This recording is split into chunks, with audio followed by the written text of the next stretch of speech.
Hey, good morning, everybody. Glad to be here, and thank you all for having me.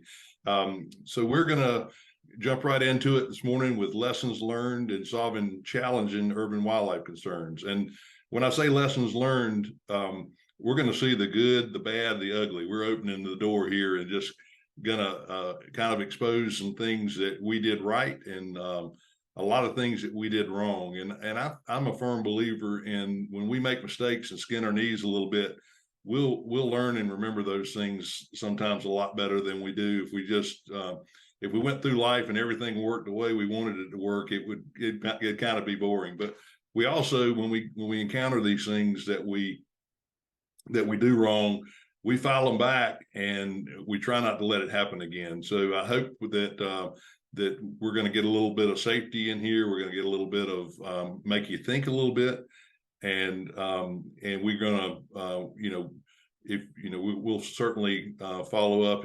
If you have questions afterwards, you can email or whatever you need to get in touch with me, and we'll try to answer that. And so let's jump right into it. Wildlife remediation equals adventure, right? Everybody thinks it's pretty adventurous to go out and do this kind of thing. And wildlife is a great addition to any company, whether you're doing pest control or whether you're doing, termite, general pest control, insulation, crawl space.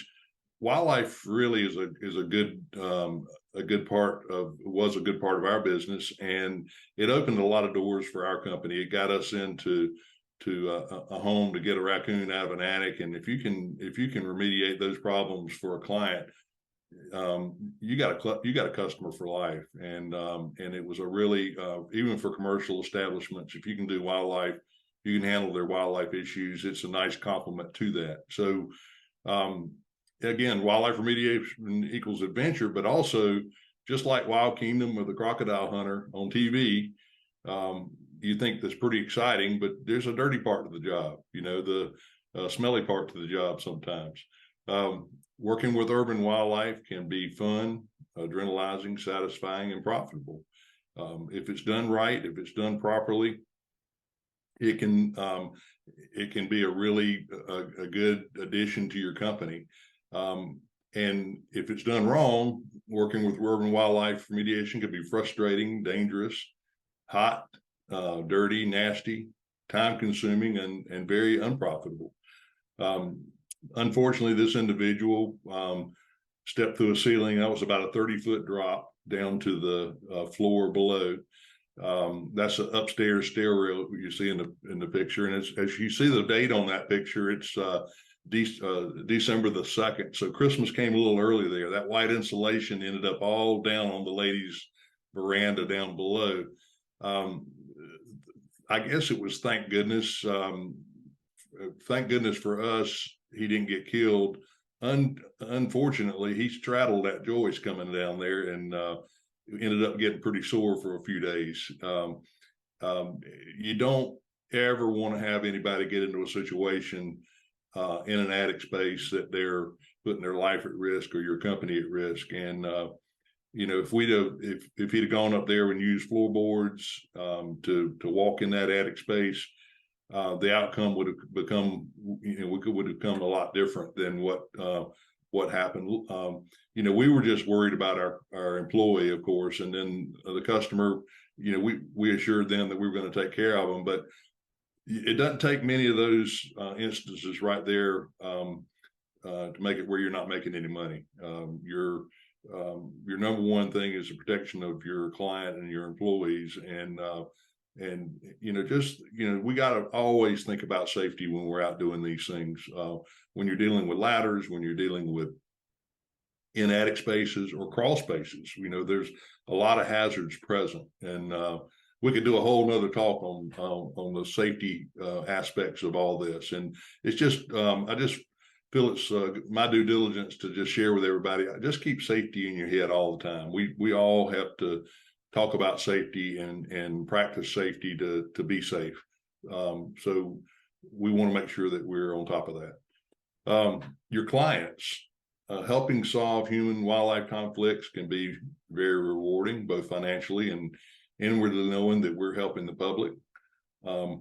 Plus, your clients can offer referrals for new business and references for years to come. And of course, that's why we're all in business, is to try to be number one with our clients. And you have to ask yourself, why does someone want to use our company? Why does somebody want to use us versus the competition out there?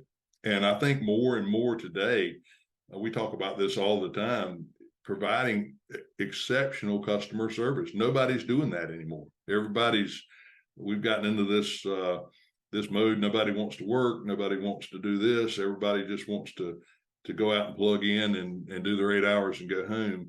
If we can provide a little bit extra, a little bit of confidence. I remember years ago, Dr. Austin Frischman, y'all may have heard, he's very famous in the pest industry. He made a statement at a conference that I have always remembered. He said, my lawn guy at my house is part of our family. And he said, my wife would fire every company in the world except for that yard guy, because he does everything that she wants done and above expectation at a reasonable price. And she knows his kid's name, he knows his grandkid's name.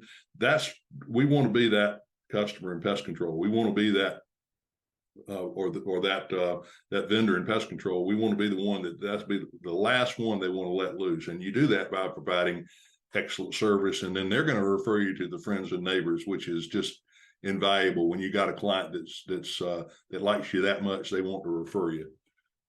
Regardless of who the client is, always strive to exceed their expectations. Be honest, price your work fairly. Sticking by these operating principles will pay off in the long run. And I think you all can look at situations where you've done above and beyond and it paid off for you. And then no matter what you do, there's always going to be just some folks that you can't satisfy. And I want everybody to reflect right now, how many of you in here have ever been in a situation where you said, gosh, I wish we'd have never done this job. I wish we would have walked away from this job. I have. I mean, I've been there. I can look back on those. It just makes me get the chills right now thinking about some of the situations that we got ourselves in, because we got down the road to so far, and then we said, you know what, something just doesn't feel right, or we're going to let this customer down. But our pride got in the way, and we stayed with it, and we ended up making a mess of things, and ended up costing us a bunch of money. And it boils down to you've got to make money doing this. You just can't eat things too much at clients' houses and not charge for them, just because you got into something that you weren't comfortable with. And so don't overpromise if you don't feel, and we're going to talk about some situations where I did exactly this, and hopefully it'll help you navigate these challenging situations going forward. Experience create both good and bad stories or lessons. Experiences also create building blocks of knowledge. We were talking about before we started here how everything that we do kind of builds a little building block and makes you prepared to do the next stage of your life. And I want you to look at this last one and think about this. Do you have 10 years of experience, or do you have 1 year of experience 10 times? So, just kind of think about that, and think about how that can apply to your company, and use those experiences. Don't forget those. Don't forget these lessons learned, because if you carry these with you, it'll make you better and better as you go on. So this is a little case study that we found interesting. We had a situation where a client called and said, we keep putting dirt back in here. Something's digging up under the azalea bush in the same spot. We don't have any pets. We don't have any animals around here. What could it be? So we show up, and I want y'all to put yourself into when you get the call like this, we're going to go through a scenario, and usually when I've got a group there, I'll usually get folks to answer, but I'm going to kind of tell you what most folks think. I'll say, what do you think this is? What, kind of give me a guess. Just looking at this picture, the first thing they said was, we need to see a bigger picture. We want to see where this is. Of course, we're already trying to solve the problem. And but just looking at this, we got a big hole. It's a pretty good size hole. I could probably, I'm a pretty good guy, but I could probably lay down in this hole, kind of give you an idea of how big it is. And so when I ask the question, a lot of people say dog, a lot of people say groundhog. They think of something that starts this digging. But when we see these, we got to ask ourselves, if we don't see hair, or we don't see scat, or we don't see any evidence as to what it may be, how are we going to determine what kind of problem we've got? How are we going to take the next steps to figuring out what the problem is? And there's there's kind of a process you go through, kind of a process of elimination. But what kind of tools do we have in our toolbox that can help us figure these scenarios out? So we were looking at this situation. There was a large ivy bed present next to the shrubbery. And that hole that you saw was right up next to the foundation of a house. You can see that there's there's a trail coming down. There's stepping stones that you see on the right, that trail coming down through the shrubbery there. But so if you've done enough of this stuff, you're looking, there's really thick vegetation. There's a few holes in the bottom, but nothing of major size. You got a bird feeder up there. What could that be? Could that be a contributing, what we call conditions conducive, like we have for termites? Could that be something that's attracting? Sure. You got chipmunks, you got other wildlife. My wife loves to feed the birds, and we've got a tomato garden next door, and we had to stop feeding the birds because the squirrels coming to the bird feeder to get the spilled food have been wearing our tomatoes out. And so sometimes you have to eliminate those food sources to keep from attracting other critters. You got deep woods back in the back behind this. You've got, if you look in the background, you got some light coming next to those woods. So if you look further, there's a pond back there. Now, could that be a clue? Could we have a beaver? Could we have an otter? Something coming out of that pond? If you look, there's a little closer look at that bird feeder there. I mean, we got spilled bird feed everywhere. We got trails coming down. And remember, we got to take all this information in, but we don't want to toenail ourselves into one thing and overanalyze. Sometimes we can take all this stuff in and it'll lead us down the wrong path. But you got to gather all this information together and make an informed decision. And you do that by checking all the facts. So, we've got food sources, we got harborage, complex harborage back there. You got a nice wooded protected area. You got a pond.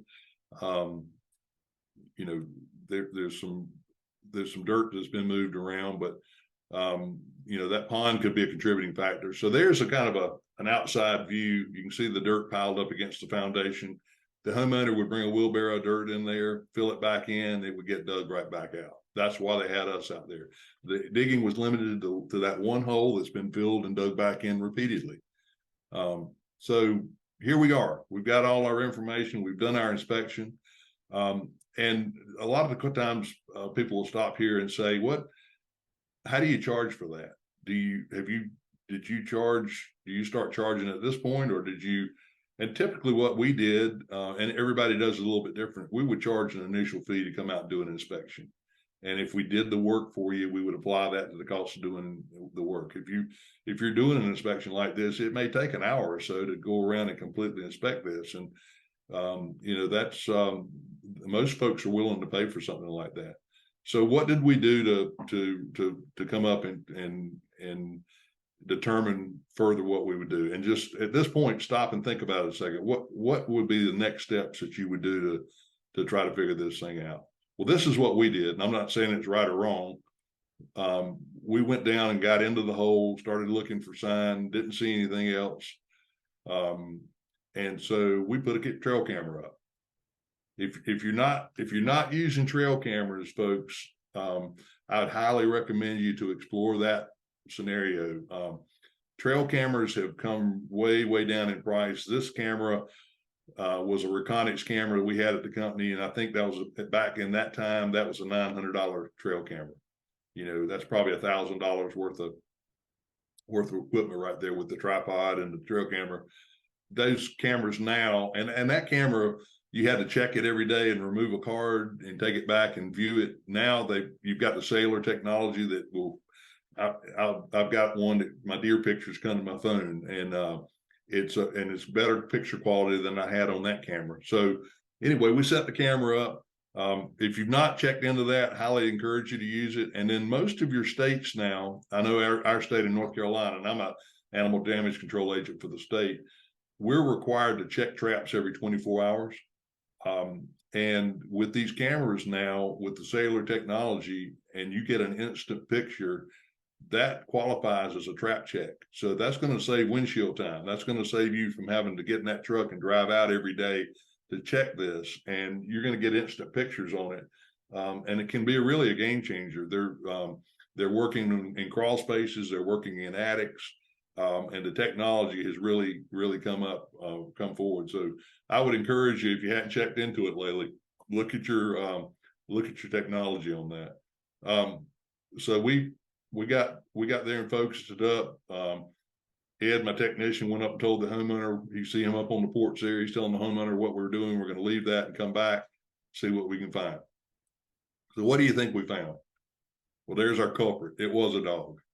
And you can see him out there coming in every evening and digging him a little hole out there. And get what he was doing is laying down there and cooling his belly off. You know, he's just out there digging the bush, digging and nosing around. And all of a sudden you see him pop up and, what's that? That's a camera.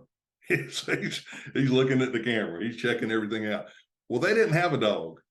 And they were like, where in the world? So they finally started checking around in the neighborhood and found out that's one of the neighbor's dogs that's been coming over there every evening and found him a cool place to stay. And so he would lay down there and take him a nap in the evening. That was kind of his man cave, you know. And so you just never know what you're going to find with these things, but it solved the problem. And I'll tell you one thing, that customer was tickled. All it took was the mystery was over with. They got the neighbor to, you know, please put your dog up and help us out with this. They were very cordial. Lesson learned for them, lesson learned for us. It would have been very difficult to solve this without a trail camera, and we were able to help the client, and so this was one of those that we were very excited to be able to solve this problem for him. You can see he's coming in and coming in the same spot and leaving about every day. So the use of trail cameras can be very effective in determining animal movement and species. Always attempt to identify the animal causing concern before you go out and set trapping devices. And always look closely at all potential signs that can lead you to identifying the target problem animal. Tracks, droppings, hairs, scuff marks, chewing, new growth, discoloration of damaged wood or shrubs. One of the local airports here has something called an EMAS. It's emergency gear arrest system for an aircraft. It sits on the end of the runway down there, and there's a big drop off, big bottom that comes off the end of the runway. Well, the FAA and they had some funding, and it's about $1.5 million big mat that sits out on the end of the runway. And if a engine would fail, they could run off the end. It would grab the gear and stop that airplane from going down the embankment. They were getting big holes. I mean, just big holes, big chunks taken out of this thing. And they got us out there and said, what in the world's causing this problem? You know, this thing's just tearing us up. Well, we started looking at it and we found a little bit of hair, but we really weren't sure. So we set trail cameras up around the perimeter, and the next morning went out there and checked them. And again, this was before the days of cell phones and the cell technology now. And it was a coyote. And that coyote was coming in there and biting and digging holes in this EMAS. Well, what was he doing that for? Well, we went further investigation. We got into those holes and started looking, and there were rat and mouse droppings in there. And the material that was that's made to tangle up the gears on the aircraft was great nesting material for rodents. So we went in and applied we took rodent bait stations and put a zone around the outside of that thing and took care of the rodents. We trapped the coyotes, and it was amazing. The airport was like, "Gosh, man, that's incredible." You know, if y'all can do that, how about let's can you quote us pest control for the airport? So we ended up taking over their pest control, their termite, their wildlife. We did it all, and you know, those kind of things. That's how being successful at your wildlife can actually lead to other issues and jobs for you. So we're going to switch gears to another scenario. We've got a client that called and said, we got an animal ripping up my roof. And we get out there. You've got a home that's got a standard shingled roof. It's got a cedar shaped roof that's attached to it on the porch, and then the log cabin out to the left is cedar shaped. And she's looking up and she's saying, "Gosh, something is tearing this thing up. What can y'all do?" So again, we start our investigation. We put a ladder up, get up on the roof. We start looking, and if you notice, there's splinters, there's big pieces of wood that's standing straight up on that roof. You can see where they've torn it off, and again, you start asking yourself, what could be doing this? Is it a raccoon? Is it is it a possum getting up there? Is it a squirrel? Is it a rat or a mouse doing this? But those are big chunks of wood being taken off. I mean, it's really splintering that roof up. So again, how do we determine this thing? It's, or are they hearing any noises? Do you ask that client? And why do we ask that? Why do we ask, are you hearing noises? And when are you hearing those noises? Do you ask that? And if you don't, it's probably something that you really ought to start asking, because what that does, it narrows that group of animals down. If you're hearing it at nighttime in the attic, if you're hearing a noise in the attic and you're hearing those noises at nighttime, it's usually mice or flying squirrels, or down in Texas, ringtails. You're dealing with ringtails a lot of times in attics and places. Could be raccoon.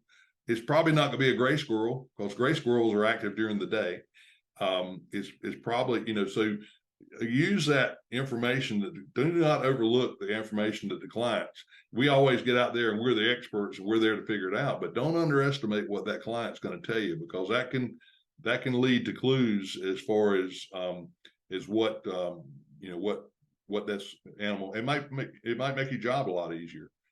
Again, don't listen to the, it sounds as big as Bigfoot in my attic. Man, I've got Bigfoot up there. This thing's huge. And you come back in and it's deer mice. We've got paramiscus, we've got white-footed mice and deer mice, and they're the monkeys of the mouse world. And they're real prevalent in this part of the country. They climb outside walls, get in attics, and at nighttime, it sounds like a romper room up in the top of your attic. Sound like a bunch of elementary kids running around up there, and it's just mice. So we helping determine, but you can tell whatever this is really ripping this roof up. We dig down between there and start scraping out seeds. So could that be a clue? Man, this we're getting somewhere now. So could it be mice? Could it be squirrels? Could be flying squirrels, could be gray squirrels, could be rats, mice. What else could we have up there?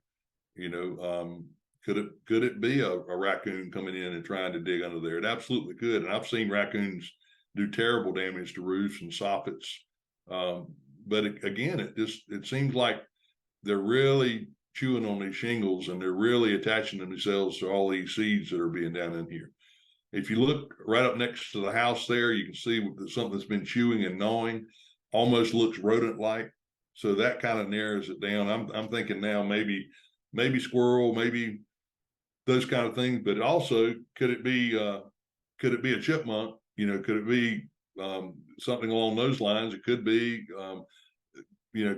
could it be squirrel like? Could it be raccoon? Could it be a raccoon that's actually going up there and digging? But what's he digging for? Pretty significant damage there. Chewing on the edge, that really looks rodent like. And so, we're thinking trail camera, but what are the odds with the trail camera of catching whatever's going up there? We could do that. But then we look a little bit further. That gives you a little bit of reference. There's a quarter there. So that kind of gives you an idea of the scratching and gnaw marks you've got on the end. And then we found the dropping. And that proves the tail right there. It's a gray squirrel. The gray squirrel's coming up there and doing that. We ended up immediately switching gears, hopped off the roof, told the client, we think we know what's going on here. It could be a combination of things, but we probably got a squirrel that's causing the problems. We need to do some trapping to remove the offending animal and apply some repellents to these areas. But the important thing is to trap and remove some of these animals that have, and a rodent has got to chew to keep those teeth filed down. So that would explain a lot of this gnawing and chewing on the edge of the shingles. And then the seeds collecting up there. So recommended them periodically going out the window with a leaf blower and trying to blow those seeds out and trying to keep that down. So obtain as much information about what you're going out to investigate prior to going. You may need additional equipment in order to properly conduct your inspection. Your first thought as to what may be causing the problem should be confirmed by a thorough inspection. Interviewing the client can often provide valuable information that will save you time in solving a pest control concern. And you're going to hear me saying that over and over and over again. When you ask those questions to a client, be a good listener. You even take a notepad and write that down. The customer told me this immediately, because they're the ones that have been hearing or seeing this all along, and they may have some information that can help you. And often there'll be various clues found during inspection that will lead to determining the offending animal species, as well as answering questions why they're there and how they are getting there. We all need to be able to solve these problems to help this client. So here's one that we had, raccoons in the ceiling. And man, we got the phone call. We knew the client, we knew the property manager and the owner of this company, and he said, "Man, we've got raccoons. I've seen them. I saw one poke his head out of the drop ceiling. That's what we've got." And man, we went ahead, we went out and looked at this thing. We were all excited. This is going to be cut and dry, easy peasy. We're going to make a home run on this thing. Well, be careful what you think. Don't go out there and just, man, we've nailed this. Do a thorough inspection. Even if you think 100%, and you're going to see why in this one. This was one of those that ate our lunch. We ended up coming out okay on it, but we had some things happen here that were absolutely, totally unexpected. So we started doing our inspection. Man, yeah, it's raccoons. Look at there. We got rub marks. This is where they're going up. They're heading up that drain pipe. They're coming up that outside wall. They're hopping on the roof. We got water on the roof. They can drink water. They're hopping right on the roof there. We look, oh my goodness, look at that roof line. There's a roof line that comes all around here, and better yet, it's wide open. That's how they're getting in. We got this, right? 100%. This is going to be easy. We'll go trap these things out. We'll close that up. Let's give them a price and let's get this done. So you see where the animals are going in. There's hair there, where they've been going in, raccoon hair. Got scratch marks there, got raccoon footprints. We're good to go. So we set our traps up. Now, why do we put our cage traps on plywood? And all of you are thinking, oh, I know why that is. Well, if you don't know, if you put a cage trap on a roof, whether it's a roof like this or if it's a roof with shingle roof, a raccoon will take everything that he can reach outside of that cage and have it inside of that cage when you get there. And you don't want him tearing up that customer's roof. So we put our cage traps up there. We put some conibear cubby traps. Those boxes you see there have bait in them. They've got a conibear trap in there. That's a kill style trap, a snap type trap. And so we weren't catching anything. And when we would come back, our traps were thrown and there was nothing in them. And our traps were being moved around. And we started after 3 or 4 days, we were like, what in the world's going on? So we took a look off the roof. One of our guys noticed, said, look at that. What is that? It's a rodent bait station down there. Well, not only that, as a closer look, somebody's feeding animals right there. Well, are they feeding cats? Well, they weren't feeding cats. They were feeding raccoons. Well, if you look at the laptop shack at the end of the building down there, if you look at the side of that building right there, right over that blue car or that blue SUV, you see that ladder propped up against the building? The lady that was the owner of the laptop shack was head of the local PETA organization in our area, and she was going up every night and throwing the traps. The word had gotten out that we were going to catch the raccoons, that there were her pets back there, and she was feeding them.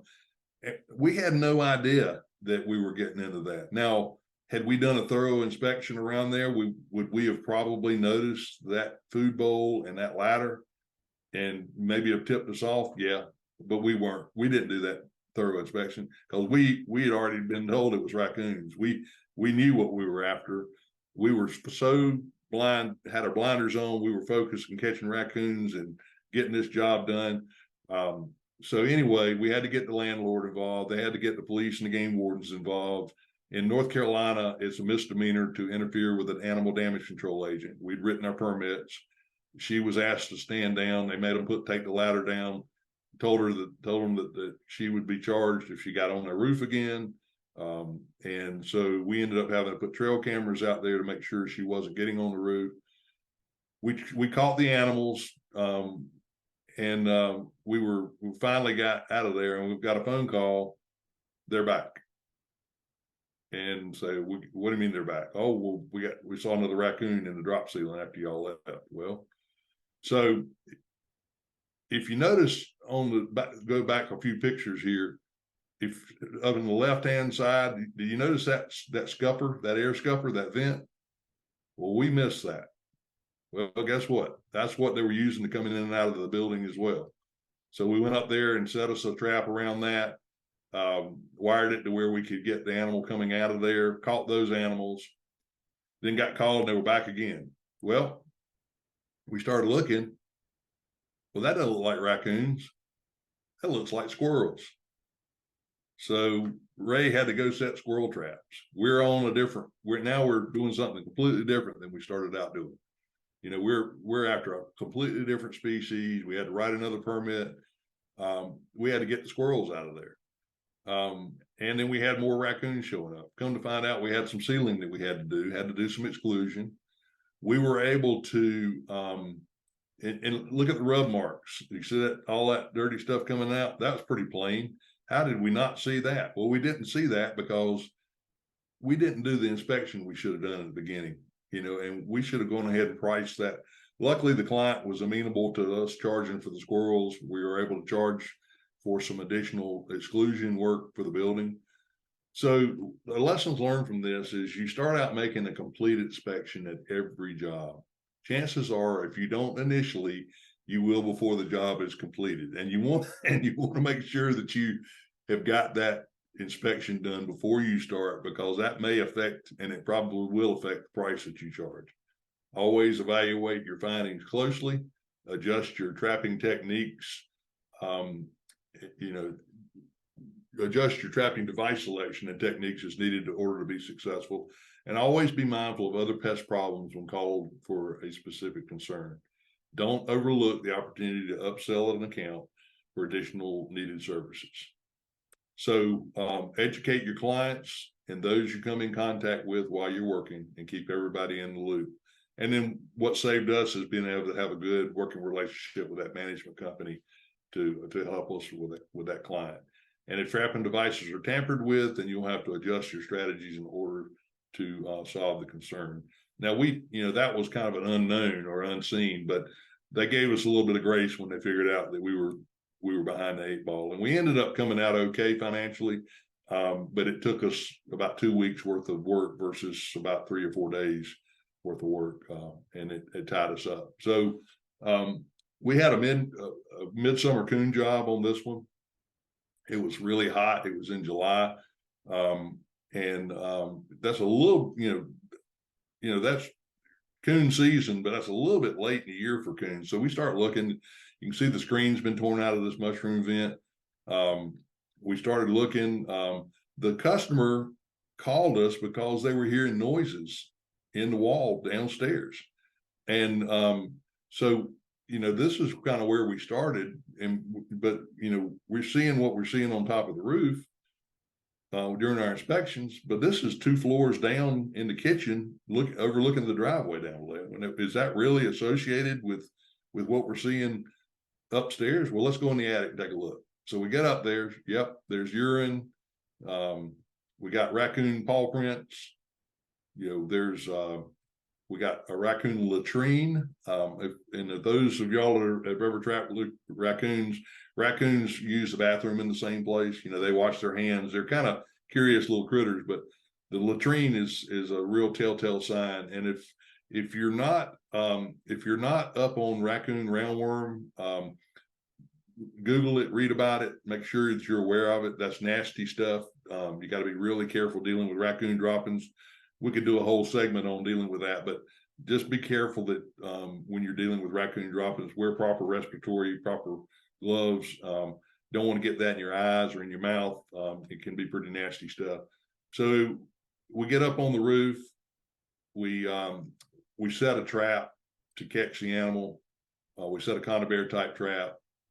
We use newspaper to make sure that we got, if something tries to get out and around. We ended up catching the animal. I won't show the graphic pictures there, but what I want to tell you by that picture, let's stop right there. You got that animal you caught. Take a look at that animal. And had we not done that, we'd have had a whole nother problem on our hands. But if you can look at a belly of a female raccoon, if she's nursing, her nipples or teats will be pink, where there won't be hair around it, and you can tell that you've got a nursing mom, and you need to make sure that you do that. Curiously enough, that animal that we caught there was a male raccoon. Now, if any of y'all ever been around raccoons or trapped raccoons or know about a raccoon is like a bear. A male raccoon will kill babies to make the mom come back into season so he can spread his genes. And a female is not going to tolerate having a male raccoon around. You can take raccoon eviction fluid and drop down in a chimney that has a female raccoon, and she'll move her babies out the next night because she smells the presence of a male raccoon. So knowing that and knowing what we know, we're just like, well, what's a male raccoon doing in here? And we got noises down here. We got to check this thing out further. So we got electrical boxes torn off, hopping on that nail, hopping down on that board there. So anyway, we start using the trail camera again. We caught a female coming up there and going back in and going back and forth. We ended up catching the female, went down and opened the wall up downstairs, pull out baby raccoons.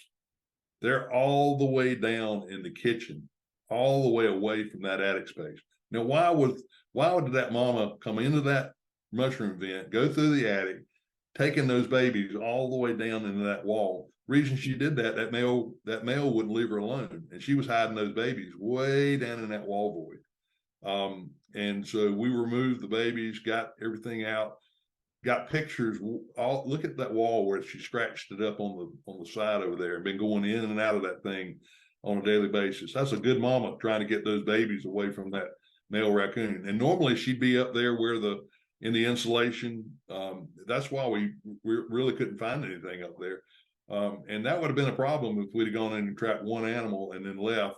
You'd have had babies dying. You'd have had odor in the wall. You'd close that mushroom vent up. and locked that female in there, she would have torn her way back out, getting out of there. So we went in with some foam and temporarily put a cage over top. That was not a final thing. We just used some pure fill foam to temporarily put that on to make sure that, and put cage traps in there, make sure we had everything out of there before we closed it up, which we did. So the lessons we learned by that: young raccoons may be present later in the summer past normal rearing times. This was late in the year, so you would think the raccoons were out of there by now, but you just never knew. Sometimes multiple raccoons may cohabitate in the home in different parts of the structure, and you might miss some. Raccoons are extremely agile and very capable of climbing and jumping. The raccoon damage and contaminated insulation may cause potential fire hazard, and then that's something you got to talk with the customer about, cleaning that up. Always interview the client whenever possible to obtain information about what they have seen or heard. Had we not gotten the information from the lady that she was hearing that noise down there, we would not have been able to find those babies. And so that's another situation that helped us be successful by hearing that and knowing that. This was one that we had with woodpeckers. Sometimes you get calls on them. They can be tough. This was a spider that we had that was noise activated. When the animal would peck on the window, the spider would drop down the string and make a noise and then climb back up, reset itself. I don't think they make these anymore. They were great little tools for us. But a lot of times when we went in to remove birds or catch birds, we would set up a mirror.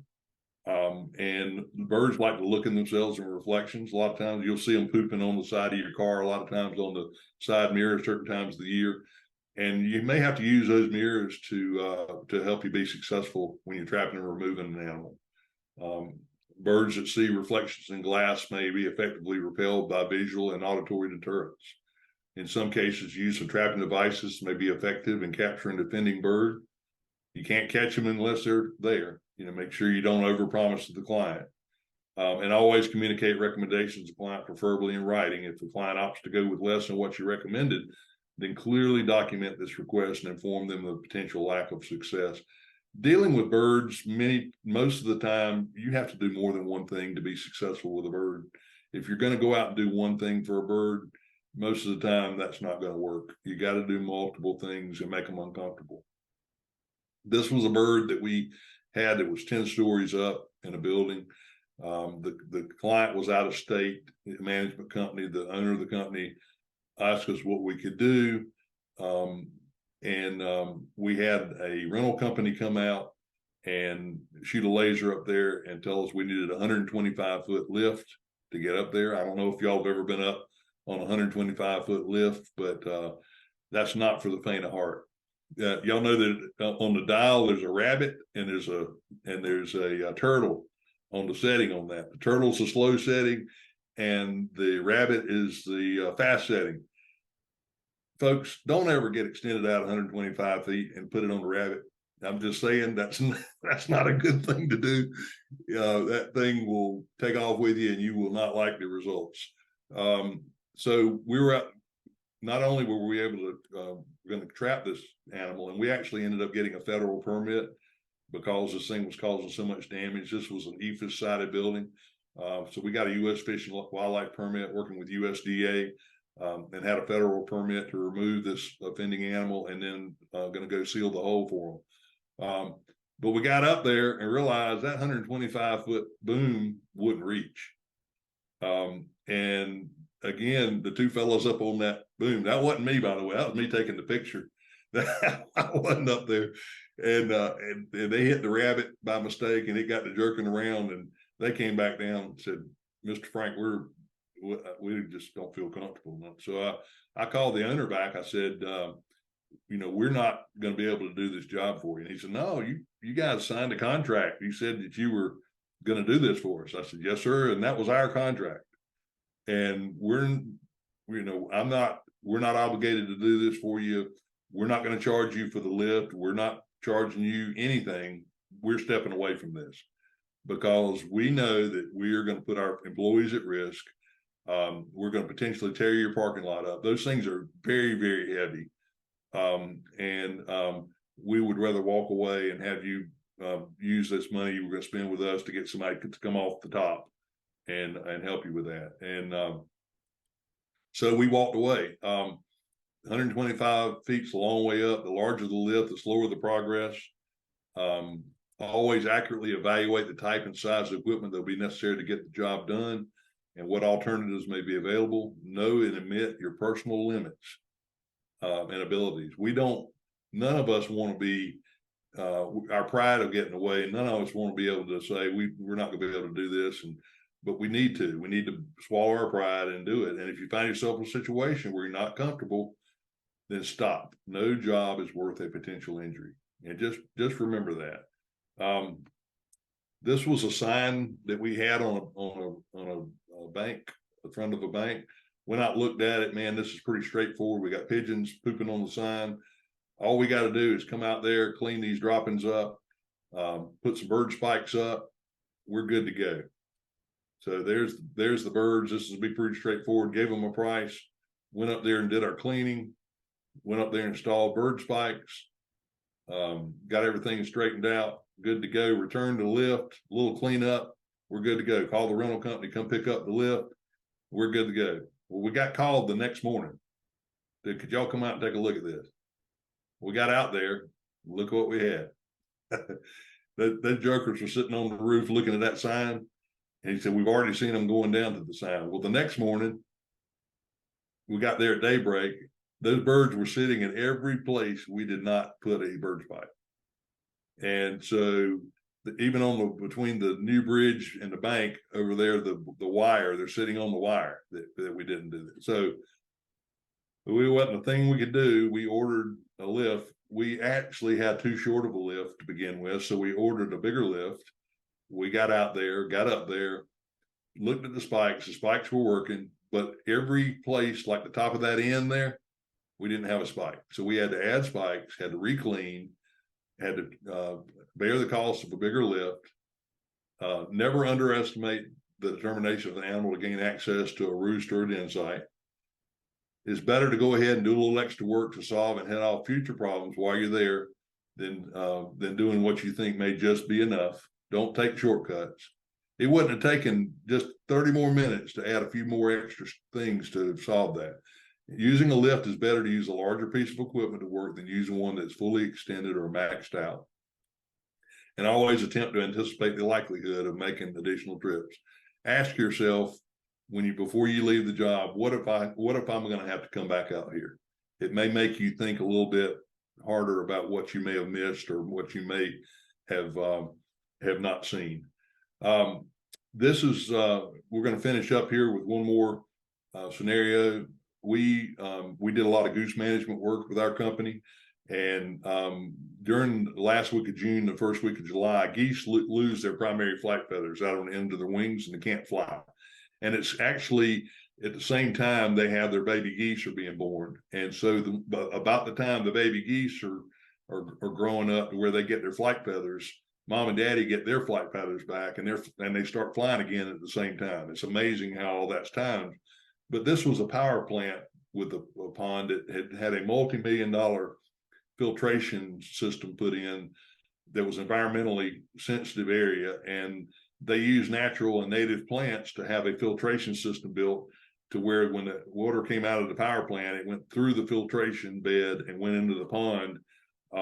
And the problem was the geese got in there and ate all the native plants out, and it was costing them $30,000 to $50,000 a year to replace the plants. So we went in, built a corral, went out with boats. I had remote control boats and big boats. We'd round them up, put them in a corral, and then we would take the animals off. So there we are. We caught the geese. There is that environmental bed there that you see that with the plants. You can see the damage the geese had done in there. We really felt like we were helping them a whole lot. Now, take a note of those white trucks down there. Those were power plant employees, and we trained them after we did the work as good due diligence we train them to use pyrotechnics and scare balloons and scare techniques, and come out every day. If any new birds showed up when the birds started flying again, they needed to be on them daily, harassing them, moving them out of these areas. And so that's part of what you need to start doing, is not just going out removing a problem, but then train them, help them how to do things better. Well, the next year we got out there, everything was good, but they had a few more geese showing up. Like I say, we had successfully removed all those birds and gotten them out of there. Well, this was the next year. So they called us, we're going to go out there and do the same thing. We pulled up, got out of the truck, set our corral up, ready to roll. At 2000, excuse me, that's 2009, 2008 when we did the first job. 2009, we went ahead and set our corral up. The geese were on the pond when we got there. Everything was good. And then we looked out on the pond after we got our corral set up. There was not a goose to be seen. And we saw them on that other hill taking off running. There was about 100 geese heading up that next hill, going over the top of the ridge, going over there. And I think they were in the next county within about 30 minutes. They couldn't fly, but buddy, they were gone. Well, what in the world just happened? Well, if you look at our trucks, we got a bunch of white trucks that we just drove up in.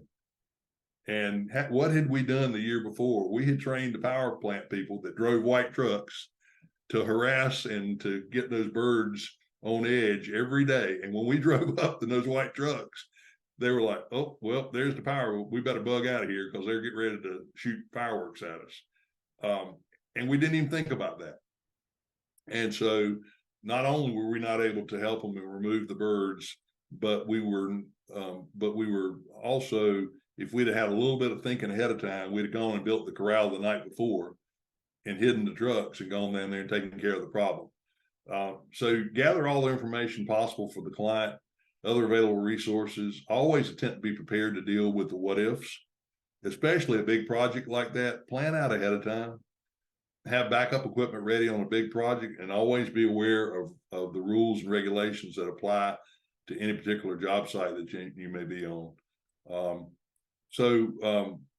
One other little thing, and I think we got just a minute or so more. One of the funny things about that day was my partner there, we'll look a few slides back, had just bought that brand new truck there in front of you, leather seats, and one of the geese had gotten out, or two of them had gotten out. And I told one of the guys that was in college, I said, did you see those geese get out? He said, yes, sir. I said, do you think you can run them down? He said, yes, sir. So he ran over there, and a few minutes later, he was back standing there. I said, Jordan, did you not catch those geese? He said, yes, sir. I said, well, what'd you do with them? He said, I put them in Mr. McNeely's truck.